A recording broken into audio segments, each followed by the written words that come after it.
My self Vijaypal from bright school Palasor Sikar.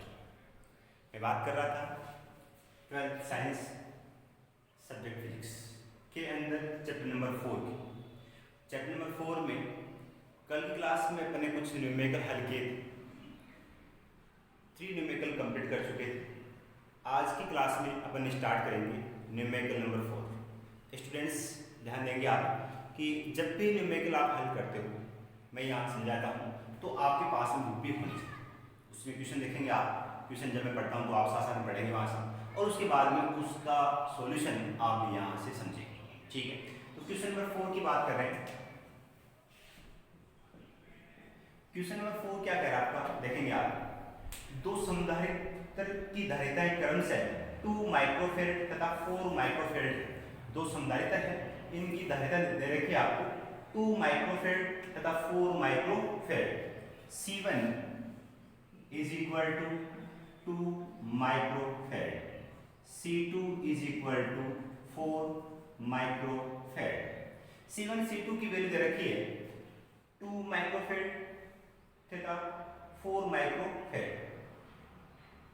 जब इनको क्रम से श्रेणीक्रम या समांतर क्रम में जोड़ते हैं तो इनकी तुल्य धारिताओं का मान ज्ञात कीजिए। दो संधारित्र है जिनकी धारिता दे रखी है यहाँ पर, क्रम से दो संधारित्र है, इनकी धारिता दे रखी है आपको 2 माइक्रोफेरेड तथा 4 माइक्रोफेरेड। अब इनको जब श्रेणीक्रम में जोड़ा जाए तब तुल्य धारिता का मान क्या होगा, और इनको समांतर क्रम में जोड़ा जाए तो तुल्य धारिता का मान क्या होगा। ठीक है, पहली कंडीशन में आपको श्रेणीक्रम में तुल्य धारिता का मान ज्ञात करना, दूसरी कंडीशन में समांतर क्रम में तुल्य धारिता का मान ज्ञात करना। तो श्रेणीक्रम में तुल्य धारिता क्या होगी और समांतर क्रम में क्या होगी, पढ़ चुके आप। देखिए आप, श्रेणीक्रम में तुल्य धारिता क्या होती है, 1/CS equal to 1/C1 plus 1/C2। दो संधारित्र है, 2 तक हो जाएगा, 3 है तो 3 तक हो जाएगा, 4 तो 4 तक हो जाएगा। इस प्रकार से आपकी तुल्य धारिता का formula 1/CS equal to 1/C1 plus 1/C2। ठीक है बात। उसके बाद इसको सिंप्लीफाई करेंगे, 1/CS equal to C1 C2 LCM आएगा, इन दोनों का एलसीएम। तो इसको इससे डिवाइड करेंगे, C2 टाइम्स आएगा, 1 से मल्टीप्लाई करेंगे तो C2 आएगा, प्लस इसको डिवाइड इससे करना है, C2 जाएगा, C1 बचेगा, C1 को 1 से मल्टीप्लाई करने तो क्या आएगा C1 1/CS की वैल्यू। ठीक है बात। अब और सिंप्लीफाई करेंगे, CS इक्वल टू, इसको उल्टा करेंगे तो उल्टा हो जाएगा, C1 C2 upon C1 plus C2। ठीक है बात। तो CS इज इक्वल टू, इनकी वैल्यू रखेंगे आप, C1 की वैल्यू क्या है 2, C2 की वैल्यू क्या है 4, C1 की वैल्यू क्या है 2, C2 की वैल्यू क्या है 4। कितना होगा, 4 को 2 से मल्टीप्लाई करेंगे 8 आएगा, 6 आएगा। CS इक्वल टू 4 टाइम्स जाएगा और 3 टाइम्स, 4/3 CS। और ये सब किस में थे, माइक्रोफेरेड में, तो आंसर भी किस में आएगा, माइक्रोफेरेड। तो श्रेणीक्रम में तुल्य धारिता का मान CS इक्वल टू 4/3 माइक्रोफेरेड आता है, CS इक्वल टू 4/3 माइक्रोफेरेड आता है। ठीक है, ये बात तो किसकी थी, श्रेणीक्रम की। अब मैं बात कर रहा हूँ किसकी, समांतर क्रम की। तो समांतर क्रम में तुल्य धारिता, समांतर क्रम में तुल्य धारिता क्या होती है, CP is equal to C1 plus C2, CP equal to C1 plus C2। C1 की वैल्यू क्या है 2, C2 की क्या है 4, 2 प्लस 4 इक्वल टू 6 माइक्रोफेरेड। तो ये तो आपका आंसर आ गया किसके लिए, समांतर क्रम के लिए, और ये आंसर आ गया किसके लिए, श्रेणीक्रम के लिए। इस प्रकार से क्वेश्चन में आपको दे रखा था कि दो संधारित्र जिनकी धारिताएं C1 और C2 दे रखी थी, और श्रेणीक्रम संयोजन तथा समांतर क्रम संयोजन में तुल्य धारिता का मान पूछा था। तो ये तो किसका मान आ गया, श्रेणीक्रम संयोजन में तुल्य धारिता फॉर्मूला ये होता है ये मान किसका है, सरणिक्रम संयोजन की तुल्यधारा का मान आ गया, और ये मान किसका आ गया, समांतर क्रम संयोजन में तुल्यधारा का मान। इस प्रकार से क्वेश्चन नंबर 4 कंप्लीट होता है। ठीक है, क्वेश्चन नंबर 5 देखेंगे आप। क्वेश्चन 5 क्या अगर आपको ये क्वेश्चन 4 कंप्लीट हो चुका। क्वेश्चन नंबर 5 देखेंगे आप, इसमें कह रहा है तो आवश्यक धातु के गोलों की त्रिज्याएं क्रमशः 0.05 मीटर तथा 0.10 मीटर। तो आवश्यक धातु के गोले हैं, इनकी त्रिज्या दे रखी है। जो त्रिज्या है संकेत r होता है, पहले के लिए r1, तो r1 इक्वल टू दे रखा है 0.5 मीटर, और दूसरे की दे रखी त्रिज्या r2 इक्वल टू, एक की दे रखी है इसके अंदर 0.05, सॉरी 0.05, r1 इक्वल टू 0.05 और r2 इक्वल टू दे रखा आपको 0.10 मीटर, 0.10, r1 r2 की वैल्यू दे रखी है। उसके बाद प्रत्येक गोले पर 75 माइक्रोकूलम आवेश है। Q1 is equal to Q is equal to Q1 is equal to Q2 is equal to क्या, दोनों का आवेश समान है। कितना है, 75 माइक्रोकूलम। माइक्रोकूलम को कूलम में चेंज करने के लिए 10⁻⁻6 कूलम है। तो Q1 Q2 दो गोले, इस क्वेश्चन में क्या कह रहा है, दो धातु के गोले हैं, उनकी दे रखी त्रिज्या, उन दोनों पर आवेश का मान दे रखा है, और क्या पूछा है, इन गोलों को पतले तार से जोड़ने पर उभयनिष्ठ विभव, पहली कंडीशन में उभयनिष्ठ विभव का मान पूछा, उभयनिष्ठ विभव, फर्स्ट कंडीशन में उभयनिष्ठ विभव V का मान ज्ञात, R1 R2 दे रखा है, Q1 Q2 का मान समान दे रखा है, और उभयनिष्ठ विभव का मान पूछे। ठीक है, फर्स्ट कंडीशन में कह रहा है आपको उभयनिष्ठ विभव का मान ज्ञात कीजिए। अब उभयनिष्ठ विभव का फॉर्मूला क्या होगा, उभयनिष्ठ विभव V is equal to C1 V1 plus C2 V2 upon C1 plus C2। उभयनिष्ठ विभव ज्ञात करता लास्ट टॉपिक चैप्टर नंबर 4 के लास्ट टॉपिक के अंदर दो आवश्यक चालकों को जोड़ने पर उभयनिष्ठ विभव का फॉर्मूला आया था, V equal to C1 V1 plus C2 V2 upon C1 plus C2। ठीक है, तो V इक्वल में मान रखिए, C1 का मान दे रखा है, नहीं दे रखा, V1 का नहीं दे रखा, तो न तो दे रखा C1 का, न V1 का, C2 V2 का मान भी नहीं दे रखा। तो क्या करेंगे, आप इसमें ऐसा फॉर्मूला यूज करेंगे ताकि ये संख्या इसमें काम में आ जाए, ये संख्या काम में आए। यहाँ पर धातु के गोलों की बात है। ठीक है, तो ये डायरेक्ट मान तो देने रखें, इनको कन्वर्ट करना होगा, और ये वैल्यू इसको काम में लेते हैं। ठीक है, तो इनको काम में लेते कन्वर्ट करने के लिए क्या करना पड़ेगा आपको, C1 V1 आपने पढ़ा था Q इक्वल टू क्या होगा C, Q1 Q2 का मान दे रखा, ये मान किसका होगा, Q1 का, ये किसका हो जाएगा Q2। तो ये तो रखेंगे आप Q1, वो होगा Q2, Q1 Q2 हो गया, Q1 Q2। अब नीचे दोबारा C1 आ रहा है, C1 का मान दे रखा है, R का मान दे रखा है, क्या हो जाएगा 4πε0 R1 विलगित गोलीय चालक की धारिता C equal to 4πε0 into R। तो ये C1 की बात होगी। उसके बाद में C2 की बात करें, 4πε0 into R।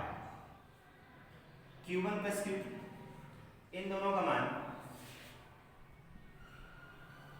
V equal to Q1 की वैल्यू Q के बराबर, Q2 की वैल्यू Q के बराबर, तो इन दोनों का मान क्या है Q plus Q plus upon में कॉमन क्या आएगा 4πε0।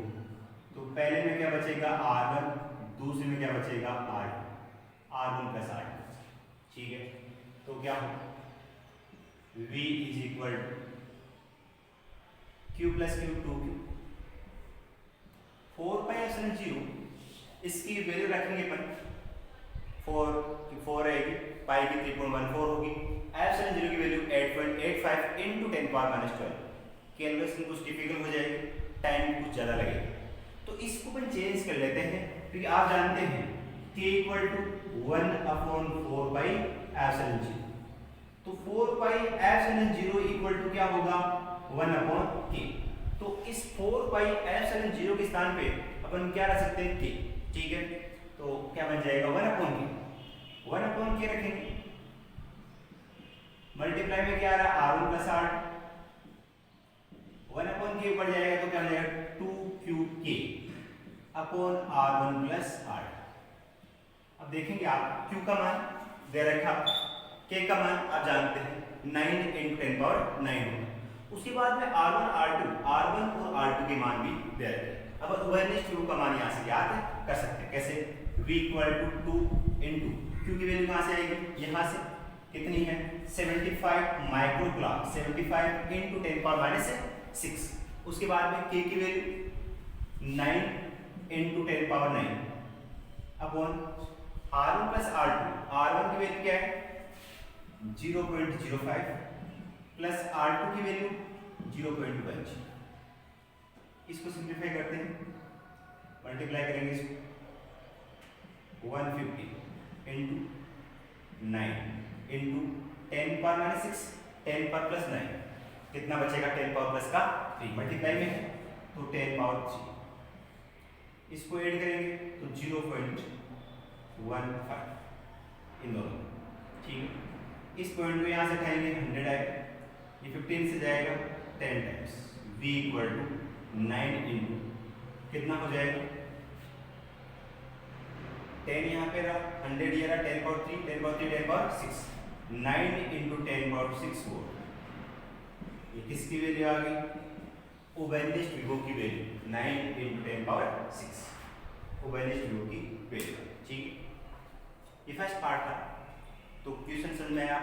क्वेश्चन 5 की मैं बात कर रहा था, इसमें दे रखा था r1 और r2 की वैल्यू, दो गोले हैं, इनकी त्रिज्या दे रखी है, दोनों पर आवेश का मान समान दे रखा है, कितना दे रखा है 75 माइक्रोकूलम। उसके बाद में फर्स्ट कंडीशन में पूछा है उभयनिष्ठ विभव v equal to c1v1 plus c2v2 upon c1 plus c2। इनके मान यहाँ से रखने हैं, लेकिन इसमें न तो c1 का मान है, न ही v1 का मान है, न c2 का मान है, न v2 का मान है। कन्वर्ट करेंगे इनको इन्हीं संख्याओं के अंदर, तो q इक्वल टू cv होता है, c1v1 q1 हो गया, q equal to cv c2v2 q2 हो गया, अपॉन में c की वैल्यू या देने रखी, r के रूप में क्या होता है विलगित गोलीय चालक धारिता c equal to 4 pi epsilon 0 into r, 4 pi epsilon 0 into r, 4 pi epsilon 0 into r, r1 हो गया r2, ठीक है। इसके बाद में कॉमन ले लिया 4 पाई एप्सिलॉन 0 को, यहाँ से r1 बच गया, यहाँ से r2। अब 4 पाई एप्सिलॉन 0 इक्वल टू क्या होता है 1 अपॉन k रखा, सिंपलीफाई किया, ये आ q का मान यहाँ से रखा, k का मान जानते हैं, r1 r2 का मान भी यहाँ से रखा, हल किया इसको, इसका आंसर आया किसका उभयनिष्ठ विभव। इसके बाद में इसका सेकंड पार्ट, क्वेश्चन नंबर 5 का सेकंड पार्ट,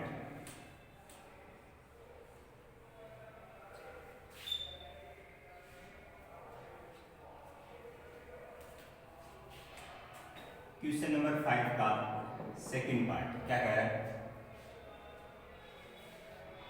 आवेश की मात्रा ज्ञात कीजिए। आवेश की प्रवाह की मात्रा, आवेश प्रवाह की मात्रा क्या करनी है, तो पहले तो दोनों गोले अलग अलग थे, दोनों गोले अलग अलग थे, जैसे ही उनको किसी नगण्य धारिता के साथ जोड़ा गया तो उभयनिष्ठ विभव प्राप्त हुआ। तो पहली कंडीशन में जब उन दोनों गोलों को जोड़ा नहीं गया तो पहले गोले पर आवेश का मान दे रखा। अब क्या करेंगे अपन, इन दोनों गोलों को आपस में जोड़ने के बाद में पहले गोले पर आवेश की मान ज्ञात कर लेंगे, और प्रारंभ में जो आवेश था उसमें से गोले को जोड़ने के बाद में आवेश का जो मान है उसमें से माइनस करने पर जो मान आएगा वो किसका मान आएगा, प्रवाहित आवेश की मात्रा का मान, ठीक है। तो गोले को जोड़ने के पश्चात, गोले को जोड़ने के पश्चात प्रथम गोले पर आवेश Q1 dash Q equal to C V होता है, Q इक्वल टू क्या होता है सी वी, लेकिन C का मान 4/ε0 R1 हो जाएगा। Q equal to C V, C का मान तो ये होगा, V का मान 1/0 वाला हो, तो Q1 dash equal to 4/ε0 into R1। बात समझाइए, फॉर्मूला क्या होता है Q का, Q equal to C V, C कौन सा पहले के रिसीवर और किसके बराबर होगा 4/ε0 इंटू R1 के, और जोड़ने बाद में विभवमान क्या होगा समान। गोले के द्वारा प्रवाहित आवेश की मात्रा पूछी है तो क्या करेंगे, गोले को जोड़ने के पहले आवेश की जो मात्रा थी उसमें से गोले को जोड़ने के बाद जो आवेश की मात्रा है उसमें से माइनस करने के बाद जो मान आएगा किसका आएगा, आवेश प्रवाह की मात्रा। तो ये जो आवेश का मान दे रखा है, जब पहले गोले को जोड़ा नहीं गया तब दोनों पर अलग अलग आवेश की मात्रा है। तो ये तो प्रथम गोले पर आवेश की मात्रा जोड़ने से पहले अपन क्या करेंगे, गोले को जोड़ने के पश्चात प्रथम गोले पर आवेश का मान ज्ञात करेंगे Q1 डैश इक्वल टू सी, ठीक है 4/ε0 R1 टू बी। तो Q1 dash is equal to 4/ε0 को क्या लिख सकते हैं, अभी देखा था आप 4/ε0 इक्वल टू 1/k हो सकता है, तो इसकी वैल्यू होगी 1/k into R1 into B, ठीक है। तो Q1 डैश 9 इंटू 10⁻9 ठीक है इंटू R1 की वैल्यू क्या है 0.05 इंटू V की वैल्यू ओवरलेस्ट व्यू का मान ज्ञात किया था 9 इंटू 10⁻6। बात समझ आ रही क्या, गोले को जोड़ने के पश्चात प्रथम गोले पर आवेश का मान ज्ञात करेंगे Q1 dash equal to C1 Q equal to CB होता है, पहले गोले पर आवेश की मात्रा ज्ञात करें तो पहले डाटा हो जाएगी, जोड़ने के पश्चात विभव का मान 1/0 के बराबर होगा, तो ये हो जाएगा C इक्वल टू 4/ε0 R होता है, 1 है तो 1 लग गया, B आ गया 4/ε0 इक्वल टू क्या होता है 1/k। तो मैंने क्या किया, इसके अंदर 4/ε0 के स्थान पे 1/k रखा into R1 into B, k की वैल्यू रख देंगे, R1 की वैल्यू यहाँ से रख देंगे और V की वैल्यू आप वहाँ याद की थी वहां से रख देंगे। इसको हल करेंगे, Q1 dash is equal to 9 से 9 कैंसिल होगा, 10⁻9 है 10⁻6 है 10⁻3, यहाँ कितना बचेगा 10⁻3 बचेगा। तो Q1 dash is equal to 0.05 into 10⁻−3, अंश में हर में था अंश में जाएगा माइनस का होगा, इसको यहाँ से हटाएंगे 100 आएगा, ऊपर जाएगा माइनस का हो जाएगा 5 इंटू 10⁻3 इंटू 10⁻2। माइक्रो में लाने के लिए ये मान दे रखा है माइक्रो में, तो माइक्रो में लाने के लिए क्या करेंगे 10 का ऊपर नीचे मल्टीप्लाई कर देंगे, इसी में 10 का ऊपर नीचे मल्टीप्लाई करने पे कितना आएगा 5 इंटू 10⁻3 10⁻2 कितना हो जाएगा 10⁻5 इंटू 10 का ऊपर नीचे मल्टीप्लाई किया, इससे क्या होगा Q1 dash is equal to 10 का ऊपर नीचे मल्टीप्लाई करने पर ऊपर वाला ऊपर मल्टीप्लाई हो जाएगा और नीचे वाला ऊपर जाएगा 10⁻6 हो जाएगा, ये कूलम हो जाएगा। Q1 dash equal to 50 into 10⁻6 coulomb, ठीक है। तो आवेश प्रवाह की मात्रा, आवेश प्रवाह की मात्रा is equal to Q1 minus Q1 dash, Q1 में से Q1 डैश माइनस करेंगे तो किसकी मात्रा आएगी, आवेश प्रवाह की मात्रा। Q1 की वैल्यू क्या है 75 इंटू 10⁻6 कूलम, Q1 डैश की क्या है 50 इंटू 10⁻6 कूलम, क्या होगा 10⁻6 कॉमन आएगा तो 75 minus 50 into 10⁻6 coulomb, 10⁻6 coulomb common ले लिया, यहाँ मुझे 75 यहाँ बच गया 50, कितना होगा 75 में से 50 माइनस करेंगे कितना बचेगा 25 into 10⁻6 coulomb, that means 25 micro coulomb. ये किसका मान आ गया, आवेश प्रवाह की मात्रा का मान आ चुका। तो इस प्रकार से क्वेश्चन में ओवरलेस्ट विभव का मान ज्ञात करेंगे और दूसरा आवेश प्रवाह की मात्रा ज्ञात करेंगे, ठीक है। दो पार्ट थे, दोनों पार्ट कंप्लीट हो चुके।